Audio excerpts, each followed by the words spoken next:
Hey, this is Jeremiah from the Bigfoot Society podcast. Today, I've got a preview for a special members episode for you, and it is a wild one. It's all about an individual named Curtis and what his Romanian friends experienced way out in the woods outside of Rolla, Missouri, and it gets pretty wild. If you want to hear the whole 35-minute episode, please consider becoming a supporting member of the Bigfoot Society podcast. You can do that one of two ways. You can either go to bigfootsocietypodcast.com, click on the members login button to join through Supercast, or you can go over to youtube.com to the Bigfoot Society YouTube channel page, and you can click the join button over there. And that's how you'll hear episodes ad-free and also these members-only episodes that you won't hear anywhere else.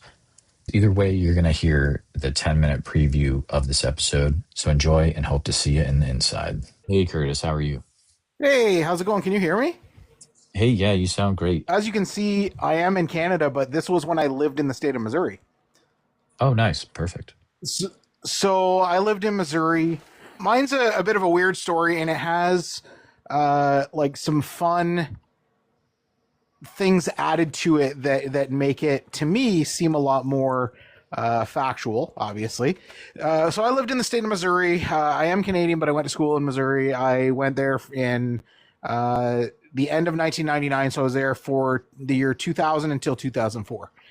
And I had a couple of roommates, and they were not from America either. They were actually from Romania.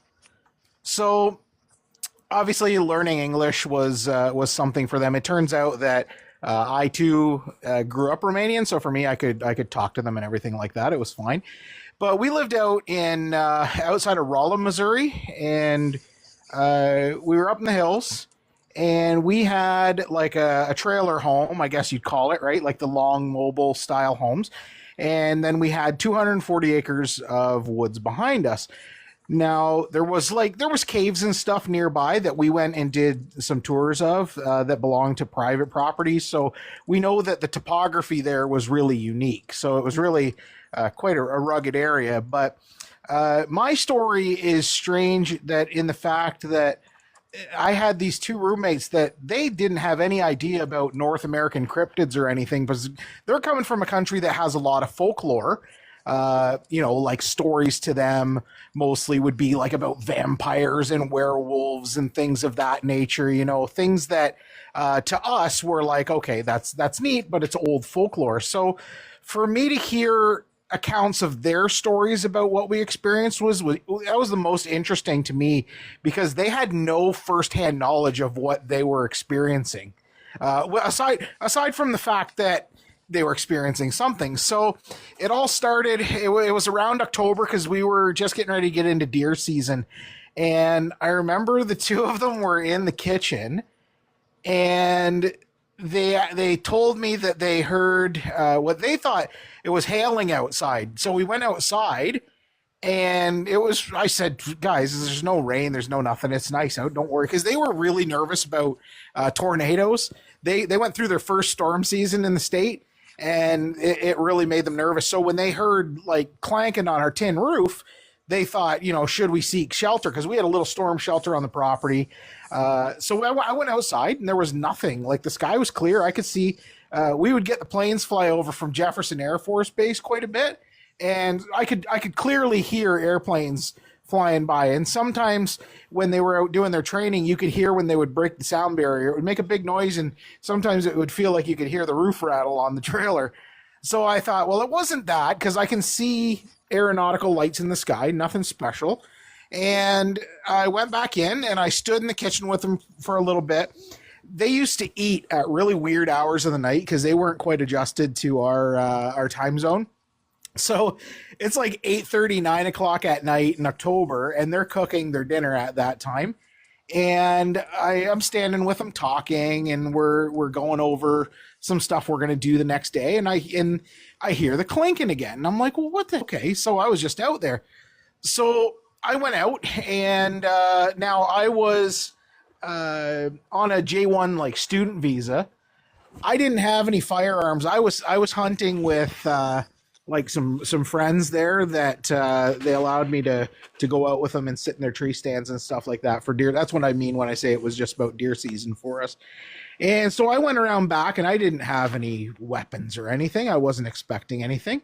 And I went around to the back of our cabin, and something fell off the roof and hit me on the shoulder. And I looked down, and there was a rock on the ground, like just a, something smaller than a golf ball. And I was like, what the heck? Where did that come from?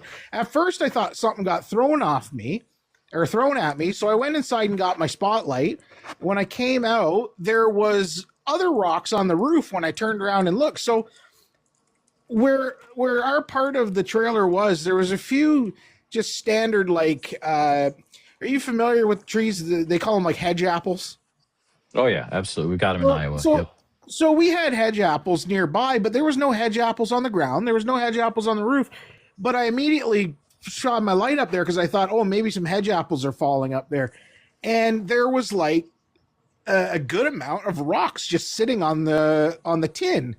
A corrugated tin roof. Sometimes stuff lands on it, doesn't slide right off. And I was like, maybe that's what we were hearing. So I went inside and I told them what I found. And then I thought to myself, well, why the heck are they up there?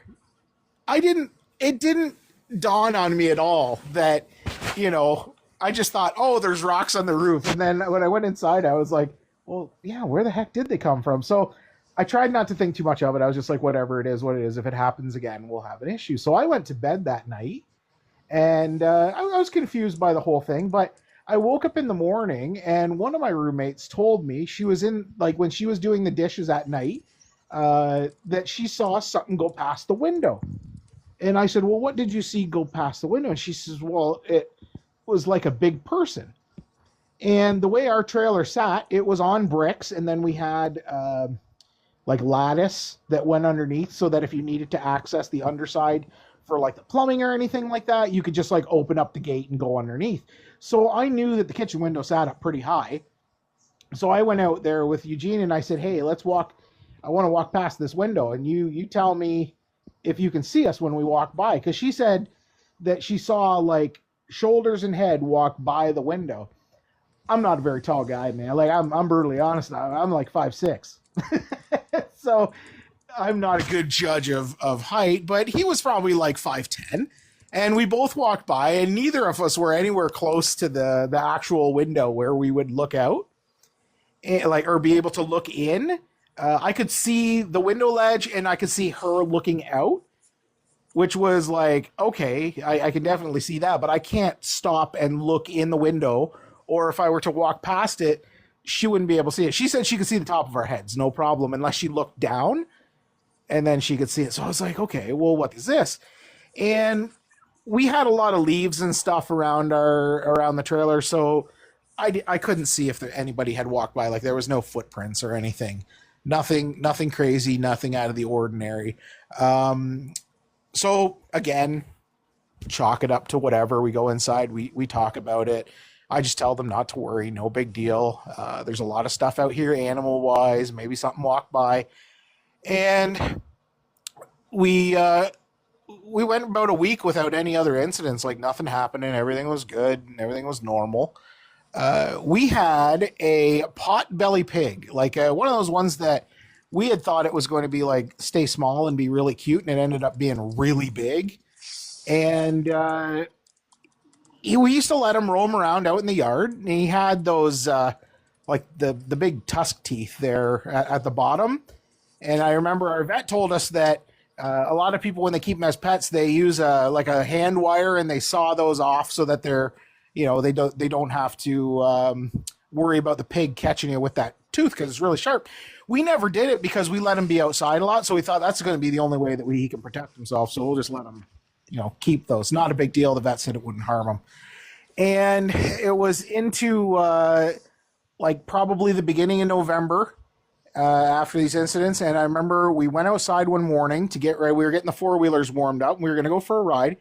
And we found him, and he was out by one of our outbuildings. And where his, I don't know if a lot of you guys are familiar, but a pig, they can't look up. Their neck doesn't move that way. We found him. He was on the ground, and his neck was caved in from the base of his spine, like where his neck met his back, and it was like a U shape.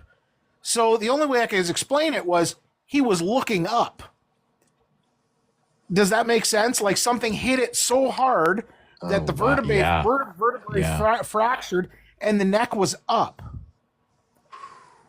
So we're like, okay, well, this isn't good. So we look, and one of his hind legs on the other side, when we flipped him over, because we saw blood and we didn't know what it was, the hind leg on the one side had been like ripped off, but it wasn't like a clean cut. It was like the hide was torn in places, and the leg was gone, but there was no drag marks on the ground where it had gone away, like a Mm. coyote or something. We'd seen coyotes out on the property a lot.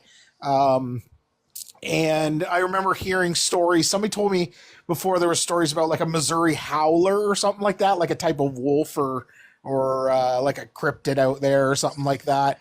And I've been an outdoorsman the majority of my life, and I knew that there would be there'd be drag marks if something dragged off a portion of our pig, our pet, and there was nothing. It was just gone.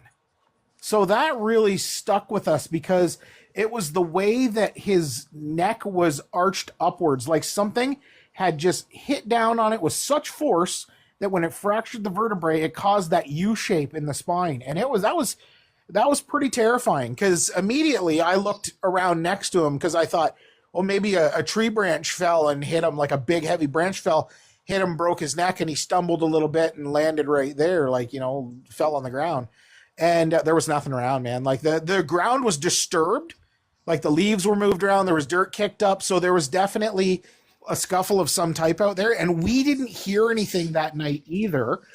And the night prior to that, we had a rainstorm, so I don't think if we would have tried, we would have heard anything. Because if anybody's ever slept in a trailer with a tin roof during a rainstorm, that's all you hear. So we didn't hear anything, and you know unlike a lot of these encounters that I've heard prior, I've talked to individuals with the BFRO about this. I talked to a guy named, I think it was Bendernagel was his last name or something. He had messaged me